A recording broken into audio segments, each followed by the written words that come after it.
Bismillahirrahmanirrahim. Assalamualaikum warahmatullahi wabarakatuh.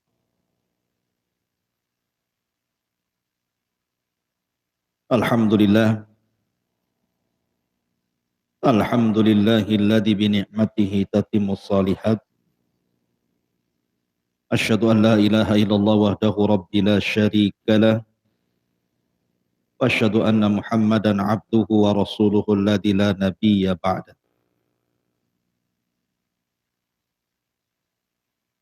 Amma ba'du ma'asyiral muslimin, jemaah sekalian yang dirahmati Allah Subhanahu wa taala. Kita lanjutkan kajian kita masih membahas Siratul Mustafa, sejarah manusia pilihan Rasulullah Muhammad sallallahu alaihi wasallam. Dan kita masuk atau masih masuk pada permulaan dakwah Nabi sallallahu alaihi wasallam.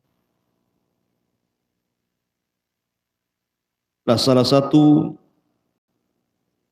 dari sahabat Nabi sallallahu alaihi wasallam yang masuk ke dalam Islam antara pertengahan dakwah sirriyah dan dakwah jahriyah adalah Asadullah, singanya Allah. Siapa? Hamzah ibn Abdul Muttalib al-Hashimi al-Qurashi. Bagaimana kisah masuk Islamnya Hamzah ini? Dan bagaimana pengaruh Hamzah di dalam Islam? Kemudian bagaimana jihadnya? Dan bagaimana wafatnya? Inilah yang kita akan bahas di malam hari ini tentang Hamzah ibn Abdul Muttalib.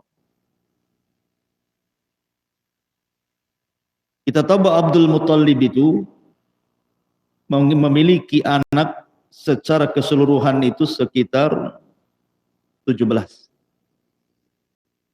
10 anak laki-laki dan 7 anak perempuan. Dan mereka adalah paman-paman dan bibi-bibi Nabi sallallahu alaihi wasallam. Ada sebagian mereka yang meninggal sebelum Nabi diutus menjadi Nabi dan Rasul. Ada juga yang paman-paman Rasul itu masih hidup sampai diangkatnya beliau menjadi Nabi dan Rasul, baik dari paman ataupun dari bibi. Tetapi dari paman-paman Nabi sallallahu alaihi wasallam yang 10 dari keturunan Abdul Muttalib itu, yang hidup sampai diangkatnya Nabi menjadi Nabi dan Rasul 4 orang.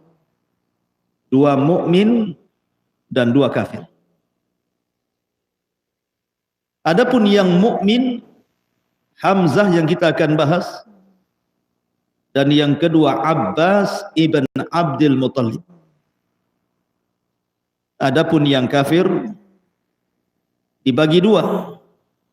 Kafir yang memusuhi Rasul, Abu Lahab, dan kafir yang tidak memusuhi Rasul, bahkan cenderung membela dakwah Rasul, Abu Talib. Inilah paman-paman Nabi Shallallahu Alaihi Wasallam yang hidup sampai diangkatnya beliau menjadi Nabi dan Rasul. Ma'asyiral muslimin yang dimuliakan Allah Subhanahu wa taala, siapa Hamzah itu? Hamzah adalah Hamzah ibn Abdul Muttalib ibn Hashim ibn Abdi Manaf, dan turunannya sampai kepada Adnan dan begitu seterusnya. Sebenarnya Hamzah ini bukan hanya sekedar paman Nabi Shallallahu Alaihi Wasallam, tetapi dia juga adalah saudara sepersusuan Nabi. Jadi satu sisi saudara sepersusuan, tapi sisi lain Hamzah ini adalah paman Nabi dan sama-sama yatim. Makanya kemudian disusukan di satu wanita sehingga menjadi anak susuan dengan Nabi Shallallahu Alaihi Wasallam. Sama-sama disusukan kepada seorang wanita yang bernama Tuwaibah. Tuwaibah ini dulunya budaknya Abu Lahab. Ketika Rasul lahir dimerdekakan. Lah Tuwaibah inilah yang kemudian mengangkat anak susuan, diantaranya Hamzah, kemudian Abu Salamah, kemudian Nabi Shallallahu Alaihi Wasallam. Ini jadi saudara sesusuan semua. Adapun kehidupan di zaman jahiliyah, jadi Hamzah ini orang awam, dia nggak peduli dengan orang-orang Quraisy. Jadi dia hanya berburu saja, dia suka berburu gitu saja orangnya. Jadi setiap hari dia latihan memanah, latihan berkuda, latihan menombak, dan suka berburu. Anehnya yang diburu itu bukan seperti kita berburu. Kalau antum berburu apa? Ayam kampung. Kalau Hamzah ini buruannya adalah asad, singa yang diburu, berburu singa. Makanya dia selalu menggunakan mantel dari kulit singa, karena yang diburunya adalah singa. Wajar kalau kemudian gelarnya disebut Asadullah. Asadullah itu artinya singanya Allah dan singanya Rasulullah Sallallahu Alaihi Wasallam. Jadi bagaimana masuk Islamnya Hamzah ibn Abdul Muttalib? Begini ceritanya. Ketika Nabi Sallallahu Alaihi Wasallam pada tahun ke-6 setelah diangkatnya beliau menjadi Nabi dan sudah punya markas di Daril Arqam ibn Abi Arqam. Jadi Hamzah ini suatu ketika berburu dan Nabi Shallallahu Alaihi Wasallam ketika itu pergi ke Bukit Safa. Tiba-tiba di perjalanan ke Bukit Safa datang Abu Jahal, Fir'aun Yaumati. Tiba-tiba mendekati Nabi Shallallahu Alaihi Wasallam, dicaci maki Rasul Shallallahu Alaihi Wasallam dengan kata-kata yang kasar sekali. Tapi Nabi Shallallahu Alaihi Wasallam diam saja. Karena Nabi Shallallahu Alaihi Wasallam tentu memberikan contoh terbaik. Rasul diam, karena tahu bahwa kalau dilayani percuma, melayani Abu Jahal. Lah ketika Nabi Shallallahu Alaihi Wasallam dicaci maki, rupanya di situ ada budaknya Abdullah ibn Jad'an, mendengar, menyaksikan bagaimana Abu Jahal itu maki-maki Nabi. Hamzah ini baru pulang dari perburuan, berjumpa pula dengan budaknya Abdullah ibn Jad'an. Kata budaknya Abdullah ibn Jad'an, diceritakan, ya Hamzah, ponakanmu si Muhammad itu Tadi aku melihat dicaci maki oleh si Abu Jahal dengan makian yang kasar sekali. Oh, hitam dia, naik darahnya. Padahal Hamzah ketika itu masih musyrik, belum masuk Islam. Ya. Maka dicarinya Abu Jahal ini. Rupanya Abu Jahal ketika itu berada di sekitar Ka'bah bersama orang-orang kafir Quraisy di situ. Tidak pikir panjang, ikhwatu fiddin, datang saja Hamzah kepada Abu Jahal, langsung memukulkan busurnya ke kepala Abu Jahal sehingga darah mengalir dari kepalanya. Tidak ada bicara, tidak ada basa-basi. Datang, ambil busur, tepuk kepalanya Abu Jahal itu. Kemudian Hamzah tiba-tiba mengatakan, kenapa engkau mencaci maki keponakanmu, maksudnya Nabi SAW, wa ana ala dini, sementara saya berada di atas agamanya, padahal belum masuk Islam. Ya, karena ingin membela siapa? Ponaannya kan itu. Kenapa kau berani mencaci maki ponaan sementara aku berada di atas agamanya? Masuk Islam aja belum. Jadi Hamzah itu betul-betul membela Nabi SAW. Ketika itu ada orang Quraisy yang hendak menyerang Hamzah. Ketika melihat tokoh mereka Abu Jahal diserang kepalanya sehingga berdarah, tapi Hamzah menantangnya, kalau engkau benar berani kepadaku, pun ku bunuh hari ini juga. Akhirnya tidak berani. Orang kenal siapa Hamzah di tengah-tengah orang-orang Quraisy. Ma'asyiral muslimin yang dimuliakan Allah Subhanahu wa taala.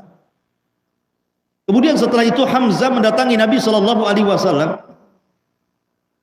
Kemudian Nabi SAW mengajak Hamzah agar masuk ke dalam agamanya.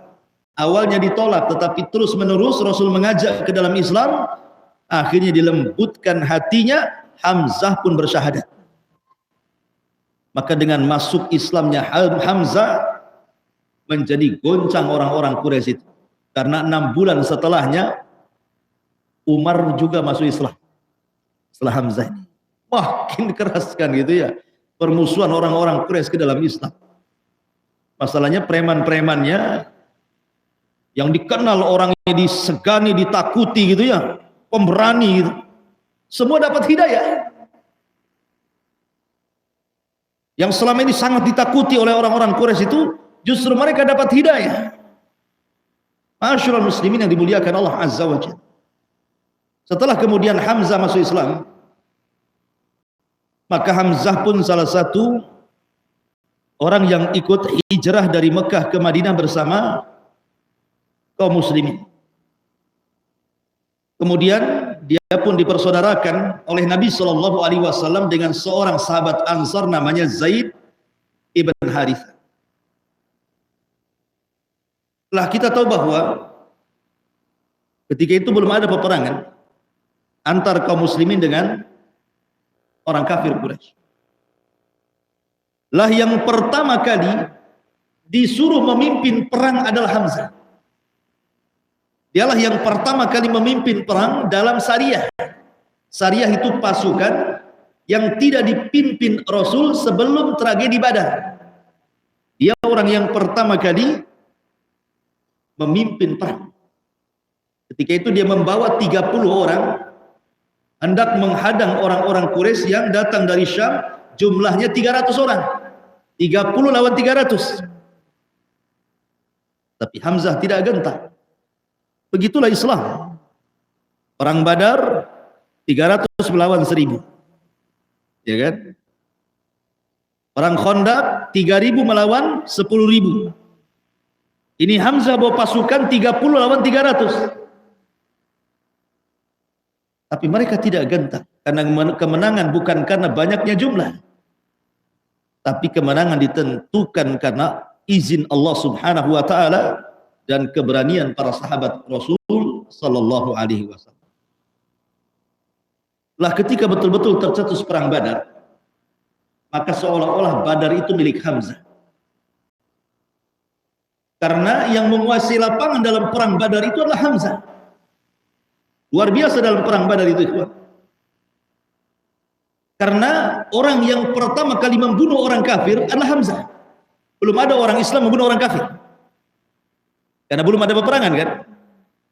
Hamzah lah yang pertama kali membunuh orang kafir, namanya Al-Aswad ibn Abil Asad Al-Makhzumi. Bunuh dia sebelum tragedi perang Badar ini. Karena ketika itu Al-Aswad ibn Abil Asad hendak merampas sumur Badar, tempat base campnya kaum muslimin dalam perang itu, tapi dihadang oleh Hamzah dan dibunuhnya sekali tebas mati. Baru ketika kemudian betul-betul terjadi perang Badar, maka Hamzah adalah salah satu jagoan daripada jagoan-jagoan yang dikeluarkan oleh Rasul untuk bermubarazah, adu tanding. Jadi ketika itu kan orang-orang musyrik mengeluarkan beberapa orang yang dianggap jagoan-jagoan oleh orang-orang kafir Quraisy itu, seperti Syaibah ibn Rabi'ah, Utbah ibn Rabi'ah, Handalah ibn Abi Sufyan. Itu jagoan-jagoannya orang-orang musyrik itu. Maka ketika itu orang-orang Ansor, 3 sahabat Ansor maju. Tapi orang musyrik Quraisy tidak mau. Kami tidak mau melawan kalian. Kami tidak kenal kalian. Kami hanya ingin melawan abna umumatina, anak-anak paman kami saja. Keluarkan dari Quraisy, jangan dari Madinah. Maka Nabi SAW memilih ketika itu pertama Hamzah dikeluarkan, kemudian Zaid ibn Harithah, dan yang paling kecil masih remaja Ali bin Abi Thalib. Dan Hamzah berhasil membunuh Syaibah ibn Rabi'ah. Kemudian Ali radhiyallahu an juga sama berhasil membunuh lawan musuhnya, termasuk juga Zaid ibn Harithah. Artinya dalam mubarazah kaum muslimin sudah dimenangkan. Karena minimalnya ketika para jagoan ini dikalahkan, itu sudah membuat ciut pasukan. Maka ketika betul-betul terjadi perang Badar, maka seolah-olah Badar itu milik Hamzah. Hamzah sangat luar biasa dalam perang ini, sehingga Allah taklukkan orang-orang kafir Quraisy, bahkan 70 dari kafir Quraisy menjadi tawanan kaum muslimin, dan perang pun dimenangkan. Sehingga dendamnya kepada Hamzah orang-orang Quraisy luar biasa. Ada yang mengatakan Zubair ibn Mut'im punya budak namanya Wahsy. Ada yang mengatakan bahwa Wahsy itu budaknya Hindun, istri daripada Abi Sufyan. Wallahu alam, yang jelas bahwa apakah Zubair bin Mut'im ataukah Hindun, sama-sama keluarganya terbunuh dalam perang Badar oleh Hamzah.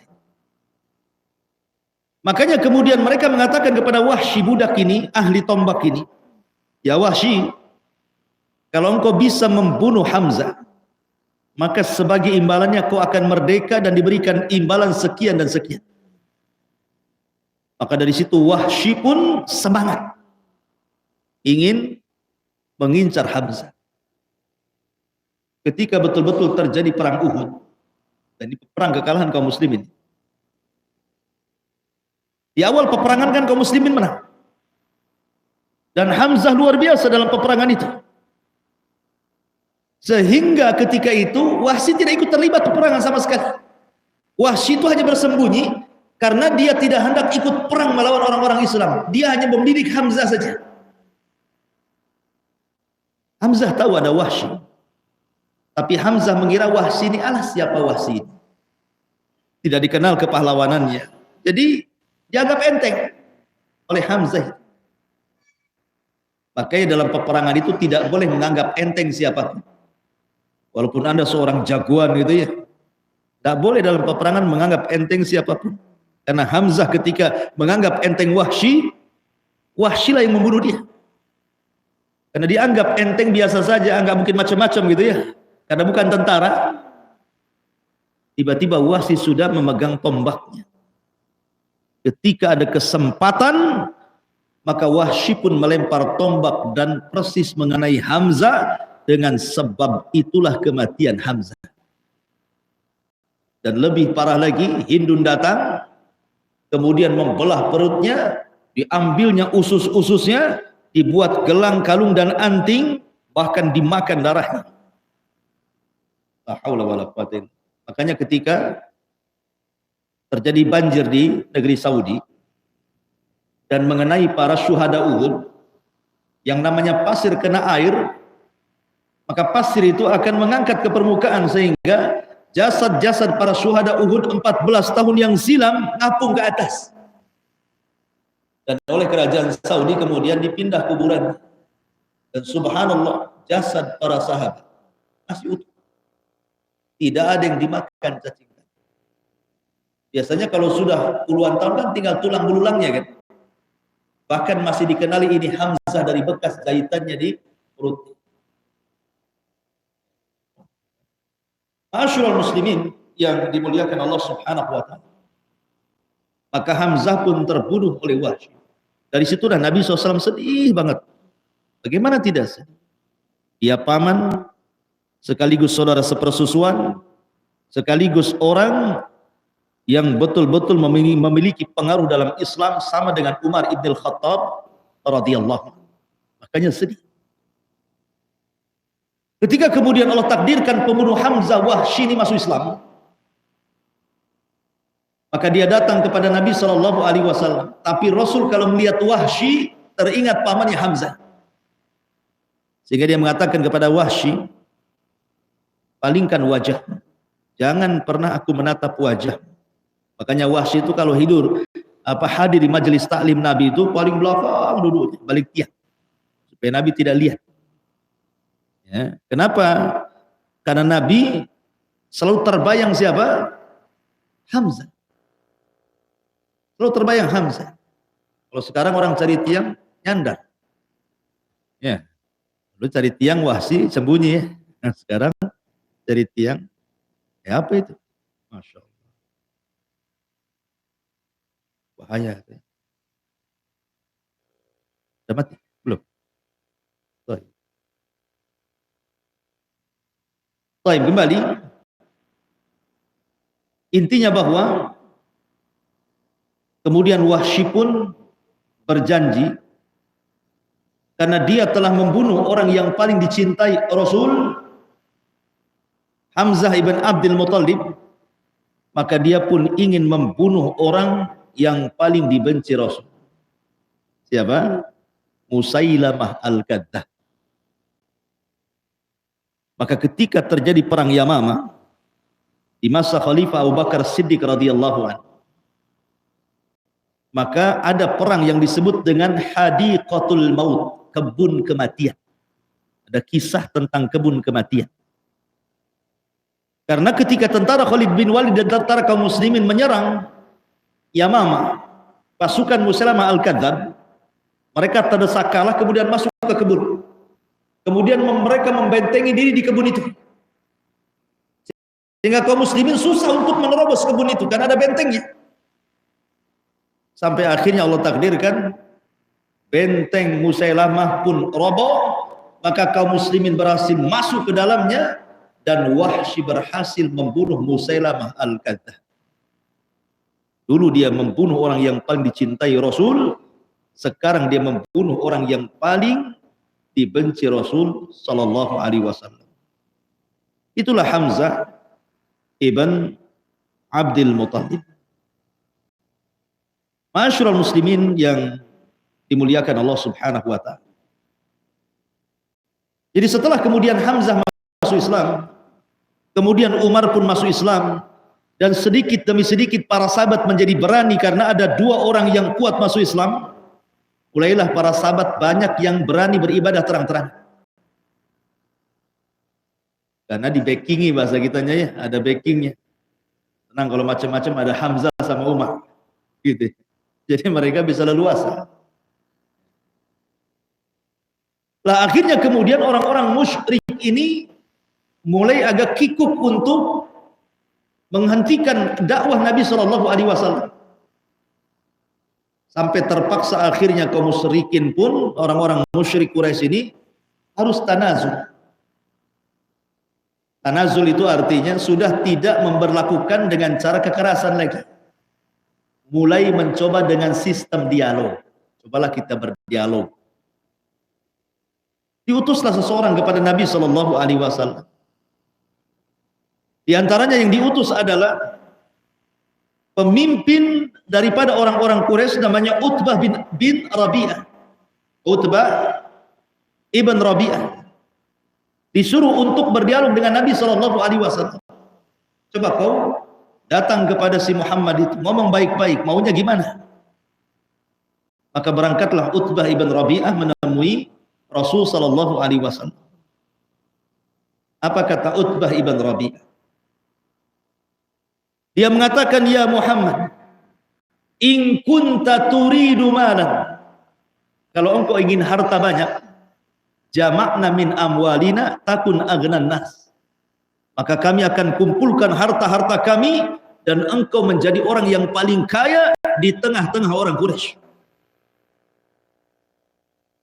Kemudian kata Utbah, wa in kunta turidu malikan malaknaka iyana, tapi kalau engkau ingin menjadi penguasa, ingin menjadi raja, maka kami akan jadikan engkau pemimpin kami dan raja kami. Asal berhenti dari dakwahmu, gabung dengan kami. Wa in kunta turidu nisaan jawaznak bi ajmali fatati Quraisy. Kalau memang engkau ingin seorang wanita, kami akan carikan wanita tercantik dari wanita-wanita Quraisy, kami nikahkan dia dengan kamu. Wa in kunta majnunan allajna, kalau engkau memang gila, kami carikan tabibnya, kami obati. Silakan mau milih mana? Kalau dai zaman sekarang ditawari kayak gitu, oke lah. Mana rumahnya? Mana hartanya? Jadi saya jadi dai lah. Gitu. Jadi pengusaha saja lah. Mental Rasul bukan mental kerupuk kayak kita, mental baja. Nabi SAW tidak menggubris tawaran-tawaran itu. Sampai Utbah ibn Rabi'ah ngomong terus, sampai akhirnya berhenti sendiri. Ketika Utbah ini berhenti, maka Nabi SAW mengatakan, ya Utbah, kau dari tadi bicara, aku dengar. Sekarang gantian kita bicara. Maka Nabi SAW setelah mendapatkan izin untuk bicara, Rasul tidak bicara dengan retorika pembicaraan yang dilakukan seperti Utbah bin Rabi'ah, tidak. Dia langsung membaca Quran. Itulah Rasul. Rasul tidak banyak ngomong, langsung membaca Al-Quran. Kata Nabi, ya Aba Al-Walid, fasma minni, dengarkan kata-kata. Kemudian Rasul mengatakan, Bismillahirrahmanirrahim. Hamim. Tanzilun minarrahmanirrahim. Kitabun fussilat ayatuhu Qur'anan Arabiyan liqaumin ya'lamun. Bashiran wa nadhiran fa'arada aktsaruhum fahum la yasma'un. Wa qalu qulubuna fi akinnati mimma tad'una ilaihi wa fi adhanina waqrun wa min bainina wa bainika hijabun fa'mal innana 'amilun. Hamim, Quran ini diturunkan dari Tuhan yang Maha Pengasih, Maha Penyayang. Kitab yang ayat-ayatnya dijelaskan, bacaannya dalam bahasa Arab, untuk kaum yang mengetahui, yang membawa berita gembira dan peringatan, tetapi kebanyakan mereka berpaling darinya serta tidak mendengarkan, dan mereka berkata, hati kami sudah tertutup dari apa yang engkau serukan kepada kami, dan telinga kami sudah tersumbat, dan di antara kami dan engkau ada dinding. Karena itulah lakukanlah sesuai kehendakmu, sesungguhnya kami akan melakukan sesuai dengan kehendak. Ketika Rasul membacakan ayat ini, hasbuka ya Muhammad, hasbuk, cukup. Dalam riwayat yang lain, Nabi SAW membaca, fa in a'radu fakul anzartukum sa'iqatan misla sa'iqati 'adi wa tsamud. Kalau mereka orang-orang kafir Quraisy itu berpaling dari dakwahku, nanti akan datang kepada mereka halilintar yang pernah halilintar itu menghancurkan kaum 'Ad dan kaum Tsamud. Mendengar kehancuran kaum 'Ad dan Tsamud, ketakutan Utbah ini. Hasbuka hasbuka ya Muhammad, cukup cukup wahai Muhammad. Dan dia tahu bahwa Nabi ini kalau berdoa mustajab. Nah, dari sini Utbah terpengaruh dengan bacaan Quran yang dibaca Nabi. Sehingga ketika dia pulang kepada kaumnya menunggu-nunggu kabar. Macam mana keputusanmu dengan dia? Apa-apa, kira-kira apa-apa? Tetapi mereka mengatakan, ya Utbah, aku lihat wajahmu berbeda ketika engkau pulang dan ketika engkau berangkat. Ada apa dengan kamu, katanya? Kau tersihir dengan si Muhammad ya?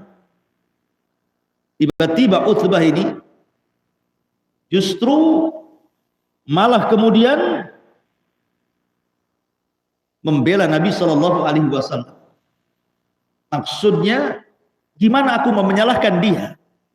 Sementara kata-katanya maksudnya Al-Quran yang dibaca, itu memang kata-kata yang luar biasa, yang tidak dimiliki siapapun. Setiap kami mendengar kata-katanya menjadi nikmat, menjadi lezat.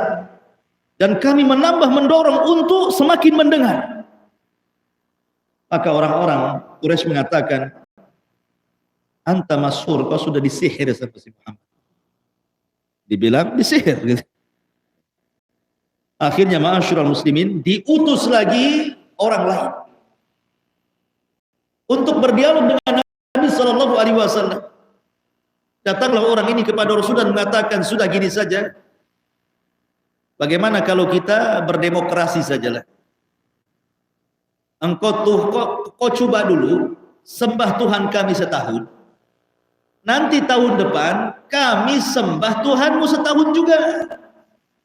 Kalau cocok, kau yang ikut agama kami atau kami yang ikut agama kalian. Demokrasi kan gitu ya.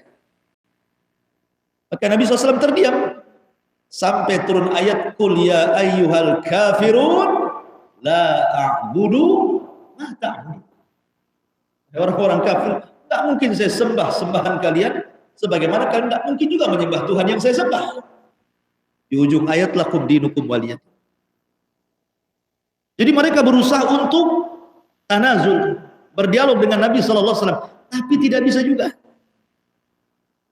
Akhirnya kemudian mereka pun kembali melakukan kekerasan kepada kaum muslimin. Dari situlah maka banyak kemudian sahabat yang terkena kekerasan, terutama budak-budak yang masuk Islam, seperti Bilal, Khobab ibn Rabah, ya Zunairah, dan beberapa budak lainnya mendapatkan kekerasan yang hebat dari orang-orang kafir Quraisy, sehingga Abu Bakar harus datang memerdekakan mereka semuanya, menyelamatkan nyawa mereka demi agama. Akhirnya kemudian belakangan karena sudah tidak tahan, Nabi pun memerintahkan mereka untuk hijrah pertama kali kemana? Ke Habasyah. Berangkatlah kaum muslim, termasuk juga Hamzah. Dan yang pertama keluarga yang hijrah ke Habasyah siapa? Keluarga Nabi, Ruqayyah dan suaminya Utsman ibn Affan radhiyallahu. Wallahu a'lam bishawab. Ikhwatu fillah, muliakan Allah Subhanahu wa taala. Afwan tidak sampai habis. Hanya adalah pokoknya kesibukan. Mungkin saya kajian cukup sampai di sini. Insyaallah mungkin kita lanjutkan di minggu depan. Saya juga minta maaf untuk kajian pagi, memang kondisi kesehatan masih menurun gitu ya. Kalau pagi datang pula dinginnya ya. Karena kalau sehat betul, insyaallah kita mulai lagi kajian pagi, dan saya minta doa kepada antum supaya dapat diberikan kesehatan dan dipulihkan. Subhanakallah bihamdika, asyhadu an la ilaha illa anta, astaghfiruka wa atubu ilaik. Allah ta'ala. Assalamualaikum warahmatullahi wabarakatuh.